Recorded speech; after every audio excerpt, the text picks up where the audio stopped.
हाउसबिल्लाहिमिनश्शैतानिर्रजीम बिस्मिल्लाहिर्रहमानिर्रहीम। अस्सलाम वालेकुम दोस्तों, उम्मीद करना सो सारे ठीक ठाक हो। आज मैं मौजूद हाँ जमान चौक डडियाल साईं पीछे नज़र रखना सी है बिल्कुल जरा है ना चौक है, मेन सड़क है। तो इसने पार जरा है ना ये मोटरसाइकिल वगैरह लंघने पे आता है, मेन रोड है। उस तो बाद पार जी ना यम्स वाली दुकान है। तो यम्स वाली दुकान बिल्कुल जरा ना सामने मैं मौजूद हाँ।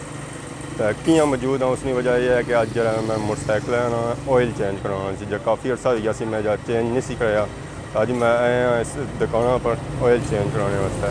जी यम्स ने बिल्कुल ही पार सामने है। तो जुल्ले अंदर चेक करने मोबाइल चेंज किसा करने। जी दोस्तों अस हूँ जरा ना अंदर आई गए हाँ। सारे नाल जरा भाई मौजूद इतना जरा मोटरसाइकिल मौजूद ही है। सब मोटरसाइकिल जरा ना इन्ना जरा ना डिश पर या जैक पर जरा ना चाड़ी उड़िया है। जी भाई साहब सो ना क्या जी हमारा नाम मोहम्मद अदील है। मतलब इतना कितने अरसे से काम करी रहे हो सो? तकरीबन कोई 5 साल है। दुकान सोनी अपनी है? जी आ गई है। तो दुकान पर ना क्या लिखा हुआ है तो क्या मतलब जरा ना डडियाल हुंडा सेंटर। ठीक बाकी उनसे चेक कराने बैक कैमरे ना। जी भाई साहब जरा ना पहले उसमें चेक करो कि मोबाइल वाकई चेंज वाला है भी है या नहीं है। मैं उसकी सर चेक कराना मैं उसकी हूँ चेक कराना कि इस इंजन ऑयल चेंज होने ला या नहीं है। हूँ अस इसने इंजन ऑयल कटिया चेक किया इसना इंजन ऑयल जरा चेंज होने ला। ठीक है ऑयल जो चेंज होने वाला है इसने जो पता इस तरह लगना कि इन अंदर चिकना ही हटोनी है। जब नवा इंजन ऑयल होना उसकी चेक करो ना उसके अंदर चिकना हटो सी जिस तरह यूज टू मोटरसाइकिल हो जाना दूसरा इसने जो चिकना हट बिल्कुल खत्म हो जाए पानी वाली तरह हो जाना। फिर इस तरह बंदा इसने इंजन ऑयल जरा चेंज करना है सिस्टम का बंदा इंजन ऑयल इसने चेंज करी होना। ये माइलेज ऊपर होना कि तुम कितना माइलेज इसी चलाई रहे हो। अगर तुम बाय रोड चलाने पे हो शहर भी चलाने पे हो उस तरह इसकी मैक्सिमम 900-1000 पर कराई सकते हो। अगर तुम लॉन्ग रूट पर जा रहे हो तो फिर सो के कम से कम जाना 500-800 पर लाजमी कराना चाहिए। अगर मीटर मतलब मोटरसाइकिल नहीं चलना पे फिर नहीं मतलब बंदा चेंज करा फिर तुम अपना माइंड अंदाज़ा आइडिया से रखी करो। फिर पक्का मस्त महीने बाद कराई कि पक्का दूर अगर ना जाओ लॉन्ग रूट पर ना जाओ। अपने शहर में मौजूद हो अपने दयाती मतलब सादे चलाने होता वो जो है महीने बाद चेंज महीना डेढ़ 15 दिन बाद। हाँ बिल्कुल क्योंकि उसका मीटर ना पता नहीं चल रहा कितना चली रहा है मोटरसाइकिल कितना चल रहा है। सही अच्छा ऑयल चेंज करो ना आओ तो दसना इसना इंजन ऑयल खोलने हम इंजन ऑयल किस तरह खोली ना चाबी कड़ी लगती इसकी लगनी है 17 ना लगनी है चाबी 17 ना पाना ले लो या चाबी ले लो। ठीक है इंजन ऑयल से कट लगे हूँ उसमें चेक करें कि नहीं तो क्या पोजीशन है।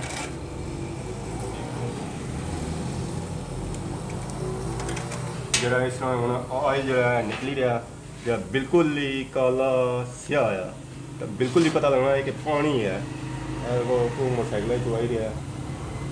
काफ़ी जरा ना मिकदारी मतलब जरा इसमें काफ़ी टैंकी होनी है मतलब इंजन ऑयल नहीं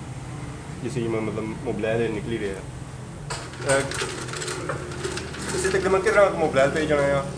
किसी ने बने लीटर बना सारे मोटरसाइकिल 800 70 जो पौना लीटर पैना तो 100 जो हाँ इसने लीटर भी सब बही सकते हो तो एक आध पॉइंट हुंडे भी लीटर पैना था इसने जिसने जिसने एक आध पॉइंट घट बही सकते हो। लेकिन यह है कि तुम कम से कम इसकी पूरा अगर लीटर बही दो तो भी बेटर है एक आध पॉइंट घट बही ओड़ो तो ये कंप्रेसर है हवा हाल तो जो इंजन अंदर सफाई इंजन अंदर सफाई हो जानी है कंप्रेसर ना मतलब जरा पूरा तेल निकली जाना कुछ ना कुछ रह जाना विच हवा मार रहे हैं ना तो सिस्टम सारा क्लीयर हो जाना है। जी हम मशीन एंड कंप्रेसर रिलीज ने इसकी इंजन सफाई करसा इंजन है जो थोड़ा बहुता भी है ना गंद वो निकली जाती इस बार हवा जरिए जो मतलब हवा मारने पे जल मौजूद है अंदर वो बाहर है जहाँ पे माशाअल्लाह।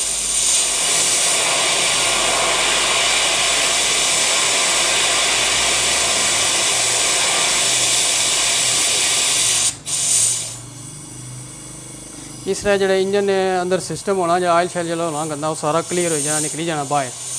तो इंजन की सफाई हो जानी है।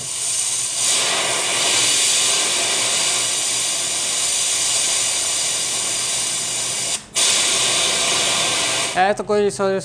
इंजन आयल निकलिया इसने उन्होंने क्या हालत कंडीशन की है जी हुई भी है आप सबके साथ दसने हैं वीडियो ने जरिए है चेक करो है तो को इसने क्या हालत हुई है तो कि इस तरह पानी जाना पाया तक तो इसने अंदर चिकनाहट होनी है। तो हूँ ये 1000 किलोमीटर मोटरसाइकिल चली चुका है। ठीक है तो हूँ अस नट शट इसने टाइट कर लगे हैं तो ऑयल बस नहीं मेरा सफाई करी रहे कि जो गंदा मुबला जो इस तरह लगा हाँ। और मिक्स ना हो मिक्स ना हो बिल्कुल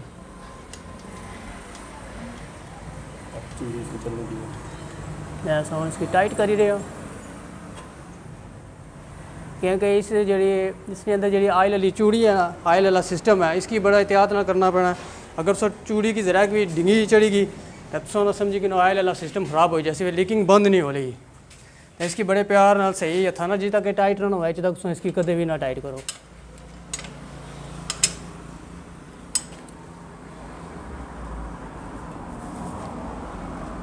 ਭਾਈ ਜਿਹੜਾ ਨਾ ਮੋਬਾਈਲ ਬਾਹਰ ਗਿਆ ਮੈਨੂੰ ਕਿਹੜੀ ਕੰਪਨੀ ਨੇ ਕਰਤੀ ਇਹ ਹੁੰਡਾ ਅਟਲਸ ਵਾਲਾ ਹੈ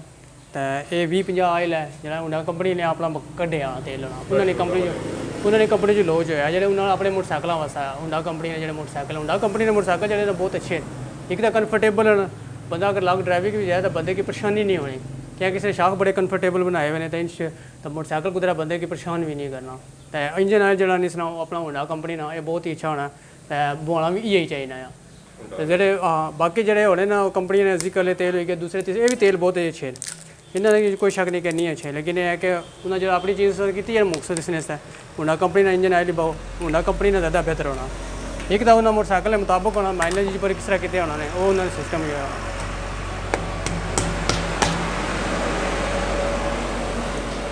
चेक करेगा चकने आटो नहीं है क्या सिस्टम पुराने का सिस्टम से नवी का हाँ सब सके दस रहे जी आयल है टकने पाइदा यह चीज़ तको मेरा पुराना सी उसकी हालत तक तो इसी तकेगी ना ये किसी ने साफ सुथरा तके ये खली जाना वो खलना नहीं सी पिया नाले सी तेलों की सफाई तको साफ सुथरा उसी ये गंदे तेलों इसकी नहीं कन्वर्ट कर रहे साफ सुथरा कंपनी ने बाकायदा तेल होना उस बाहर लगे इंजन आयल से मोटरसाइकिल लीटर है पूरा जी ये पूरा लीटर है लीटर ही पैसी इसने चीका तो पॉइंट सौ घट भी बच सकते हैं कोई फर्क नहीं पैना पूरा भाई पूरा बस तो भी नहीं फर्क पैना लेकिन 70 जरा वो पौना पीना है हाँ हुंडे में लीटर होना उसने पौना होना तो इसने भी जरा एक आध पॉइंट सौ घट बच सकने हो तो कोई पूरा बस तो भी कोई फर्क नहीं पैना उस तो बाद इन्होंने हुंडा दे जो मोटरसाइकिल है इन्हें जरा ट्यूनिंग वगैरह यार की जरूरत नहीं होनी है ठीक है हाँ तुसा अगर लॉन्ग ड्राइविंग करने हो तो पता है कि मोटरसाइकिल थोड़ा मसला करना है सही आवाज़ साउंड खत्म हुई है या ख़राब करने पे फिर तुसा मकैनिक को जाओ उसकी चेक कराओ उसकी दसो कि पहले सही सी तो हूँ मसला करने पे क्या कोई ट्यूनिंग की जरूरत है या नहीं है फिर अगर बेहतर ये होना कि उसने 1000 किलोमीटर मोटरसाइकिल चली पे तुसा इंजन आयल ने नाल इसकी ट्यूनिंग भी कराई ओड़ो सर्विस भी कराई ओड़ो ताकि एक तो वो अपने आप की मोटरसाइकिल संभाली कि साफ सुथरा भी हो जाना सामण भी जाना अच्छा जब मोबाइल संभालने हैं काफी या नहीं क्या इसका मकसद क्या है इसका मकसद ये है कि तुसा जरा इसने जरा इंजन आयल पे नहीं किसी जी गाड़ियाँ इसने अंदर जो सिस्टम होना उसकी जान पी जानी है एक तो अगर जरा गंदा होना ना ग्रीसी हो जाना जिसले बाजा बहुत चलना वो ग्रीसी हो जाना फिर वो नुकसान पहुँचा पड़ा क्योंकि अगर जो इसने वाल शाल दुआ तरीका सिस्टम होना इन्हों तक अगर चीज़ पुजी नहीं है कुछ रवा रखने वास्ते चीज़ जिस तरह इंजन आयल बाज़ मोटरसाइकिलों में असल को बाज़ मोटरसाइकिल इंजन आयल आना ही कोई गड़ गड़ गड़ गड़ अब अजीब जी आवाज़ा कटने होने इस वजह से होना कि तेल ना चेंज कराने की वजह से लेट चेंज कराने की वजह से ये चीज़ें हो जानी अगर तुम अपने मोटरसाइकिल का इंजन की सही सदा जवान रखना चाहते हो तो इसी उम्र लम्बी कर रखना चाहते हो तो टाइम पर इस तरह इंजन आयल चेंज करी ओड़ो सो कदे मोटरसाइकिल हाँ गड़बड़ हो जानी ऐसी आवाज़ा कटन पैसी सील शायद ना मैं धुआं मारी पैसी पिस्टन शिस्टन रिंग पिस्टन ऐसे कराने पैसन वाल ये गड़बड़ करी जासी मोटरसाइकिल स्टार्टिंग की प्रॉब्लम करने पैसी मिसिंग करने पैसी यह चीज़ा सन बाकी अलहमदुलिल्लाह होंडा कंपनी ने जो मोटरसाइकिल बहुत ही अच्छे कोई शक नहीं इन्होंने बहुत ज़्यादा लंबी माइलेज भी बहुत कंफर्टेबल हैं उसकी थकान नहीं लगे वैसे आम जो दूसरे मोटरसाइकिल हैं उन्हें बंदा थकी जाना जी इस तरह मोटरसाइकिल का कम सुनने मुकम्मल हो गया हूँ तो लो ठीक है सारे हूँ क्लीयर है इंशाअल्लाह तुम यूट्यूब ने चैनल की सब्सक्राइब करो तो ज़्यादा से ज़्यादा लाइक करो तो इंशाल्लाह मज़ीद मालूमात है ऐसा चैनल की क्लिक करो तो इंशाल्लाह मज़ीद मालूमात और भी देती हैं शुक्रिया मेहरबानी जी दोस्तों जो है ना मोबाइल मोटरसाइकिल ना चेंज हो गया अगर तुम जो है ना अपनी गाड़ियाँ या मोटरसाइकिल जो मतलब रवा दवा रखना चाहते हो तो जो है ना उन्हें ऑयल जो है ना वक्त पर चेंज करो अगर वक्त पर चेंज करो तो जी मोटरसाइकिल या गाड़ी जी है ना और चलनी फिरनी वैसी नहीं तो जी ना उस बेरा गर्क हो जाती इतनी कीमती गाड़ी या मोटरसाइकिल बंदा ठीक ना उसी मोबाइल टाइम पर चेंज ना कराया तो ये ज्यादती है मैं हूँ जरा ना दिल भाई साढ़े नाल मौजूद है तो इन्होंने दुकान जी बिल्कुल यम्स ने बिल्कुल पास सामने है दुकान जरा नाम नहीं लिखा है तो ना क्या है उस दुकान ना डडियाल हुंडा सेंटर जरा बहुत जल्दी था ना इस लिखन जाती है बोर्ड पर तो अपने दिल भाई चासा इजाज़त खुदा हाफिज़।